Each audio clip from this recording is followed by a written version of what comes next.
Hey folks, Bret here. This is the first in a series of videos I'm going to do about the phenomenon of left and right. I have said some things on podcasts and on Twitter that have raised questions, and I'm hoping to answer those questions so that people will understand the framework that I'm working from and why I've arrived at the perspective that I have.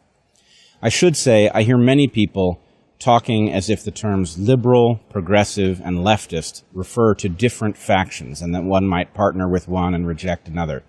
I've been on the left my entire adult life, and I've never seen clean distinctions drawn between these things. In fact, I remember there was a time when the term liberal had been so thoroughly demonized by those on the right that I remember consciously choosing to call myself a progressive in order to evade the stigma. But there was no change in my perspective that accompanied it. So there may be slight distinctions between how people use those terms, but in general, I think they're synonyms and should be treated as such. So I've also said that I am a liberal who wishes to live in a world so good that I can be a conservative.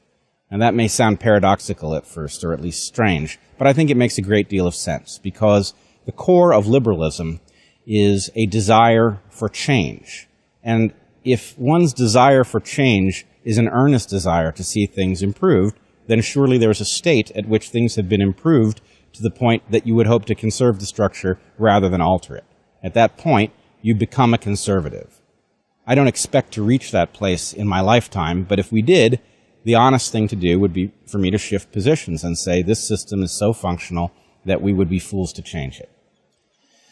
So the essence of liberalism is a desire for change. And change can be about a number of things. In general, for those of us on the left, it comes from a recognition that the systems we find it is systematically unfair to some people. And to the extent that it's unfair, and that unfairness is distributed in some way that is predictable, that certain populations face obstacles that others don't, we could correct that problem, and really I believe we have a moral obligation to do so. I also believe that we are on a trajectory technologically and in terms of the way the population of the planet is growing that puts us in grave danger in the near term. Both of those things suggest a need for a comparatively radical degree of change. Now, those on the right are correct in pointing out that there's other evidence that says our system is actually highly functional as we find it. Steven Pinker famously points to a decrease in random violence, for example, and warfare. And I believe he has a real point, but I don't think it predicts where we will end up in the long term. What it effectively is the result of is the fact that we have created a kind of artificial growth that goes on decade after decade and gives people a lot to lose for engaging in random violence. But because it's predicated on the fiction that it can go on forever, ultimately it's going to leave us holding the bag.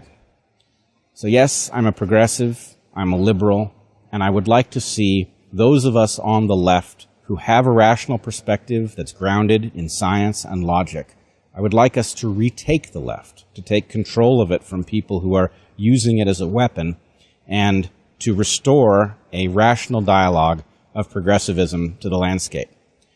I also believe that those on the right who are interested in seeing the best possible system and believe that we are closer to it than I do, should be rooting for a vibrant left, because it is only the tension between these two emphases that leaves us with reasonable governance.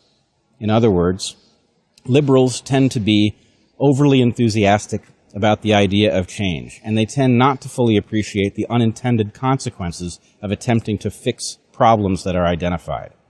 Conservatives tend to be very skeptical of change, and when something could be improved, they will often get in the way of those improvements because they fear the unintended consequence perhaps more than they should. It is the tension between these two things, where liberals can fill in the blind spots of conservatives and conservatives can fill in the blind spots of liberals. That is the magic that makes our system function well. It leaves us with change, enough to make things better over time, but not such wild enthusiasm for change that we take a good system and destroy it in the pursuit of a perfect one.